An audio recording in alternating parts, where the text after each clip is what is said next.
Bonjour à tous. Dans ce nouveau tutoriel de comment réaliser son site internet, nous allons tester quelques balises HTML. Dans une page web, les titres introduisant le contenu dans l'HTML sont signalés par les balises H1, H2, H3, H4, H5 et H6, qui ont deux principales vocations. Donc la première, c'est de préparer la lecture du paragraphe que ces titres précèdent en résumant son contenu. Il aide ainsi les lecteurs à mieux comprendre ce qu'ils vont lire. Et la deuxième, c'est d'indiquer au moteur de recherche les informations les plus importantes que comporte votre page. Google accorderait plus de poids aux mots-clés et expressions que contiennent les titres qu'au reste du contenu. Donc chaque document HTML peut contenir un ou plusieurs titres H1 à H6. Donc chaque titre nécessite obligatoirement une balise ouvrante et une balise fermante. Donc ici par exemple pour le H1, donc vous avez la première balise ici entre crochets H1 qui se ferme ici avec le slash H1. Et donc dans cette balise vous allez marquer, en tout cas moi j'ai marqué mes experts, mais vous pouvez bien sûr marquer ce que vous désirez. Donc pour la H2, pareil, j'ai marqué mes experts entre les deux balises et donc je la ferme derrière ici avec le slash H2. Et H3, H4, H5, H6 ici, j'ai mis la même chose dedans. Donc nous allons voir ce que cela donne. Donc je vais enregistrer cette page en cliquant sur Fichier, Enregistrer sous et enregistrer ici et je confirme. Donc je mets oui. Et donc là j'ouvre avec ce petit lien, je clique et donc vous voyez que tous les titres sont ici affichés. Donc mes experts en grand et en gras, c'est le H1, ensuite le H2, le H3, le H4, le H5 et le H6. Donc vous voyez que les titres en fait diminuent crescendo selon le numéro. Donc par exemple H1 est grand, est plus grand, le H2 est plus petit, etc. Donc ensuite nous allons utiliser la balise P. Donc la balise P, c'est celle-ci. Donc c'est le P entre crochets et ensuite pour fermer comme d'habitude slash P.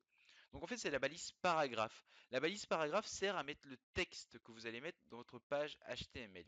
Donc pour mettre ce texte, nous allons prendre ici, c'est du lorem ipsum. Donc c'est un faux texte inventé pour générer du contenu quand vous n'avez pas votre contenu définitif pour votre page HTML. Si vous avez déjà votre contenu, bien sûr, vous pouvez le mettre dès le départ, ce sera plus simple. Donc nous allons pour le lien, le voici. Donc c'est http://html-ipsum.com. Donc je vous laisse quelques secondes pour que vous pouvez l'écrire, bien sûr. Donc, voilà, c'est celui-ci. Donc une fois que c'est fait, donc que vous êtes sur le site, vous allez tout simplement copier-coller comme ceci. Donc vous sélectionnez le texte, vous faites un CTRL-C pour copier ou un clic droit copier et vous allez dans votre éditeur de texte, vous mettez bien entre les deux balises P, donc CTRL-V ou clic droit coller bien sûr, CTRL-C, CTRL-V c'est un raccourci clavier. Donc vous faites pareil pour les trois balises paragraphes, donc comme ceci. Vous enregistrez, donc fichier enregistrer sous, enregistrer oui. Et donc là, vous allez actualiser votre page, donc celle-ci, en cliquant sur la petite flèche ici ou en appuyant sur F5 sur votre clavier. Donc je vais actualiser et donc vous voyez que les paragraphes sont apparus.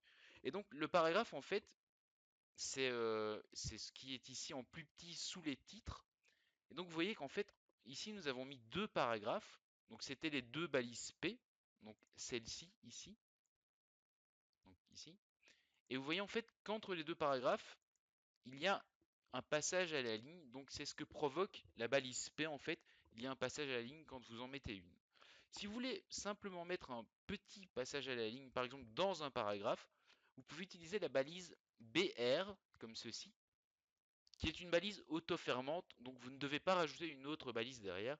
Donc nous allons enregistrer, donc fichier enregistrer sous enregistrer, et là vous mettez oui, et donc là je fais F5 pour actualiser, pour voir le résultat, et donc vous voyez qu'ici, en fait ici derrière le Facilicis, il y a un passage à la ligne qui s'est mis, et donc c'est bien là que nous avons mis le BR ici.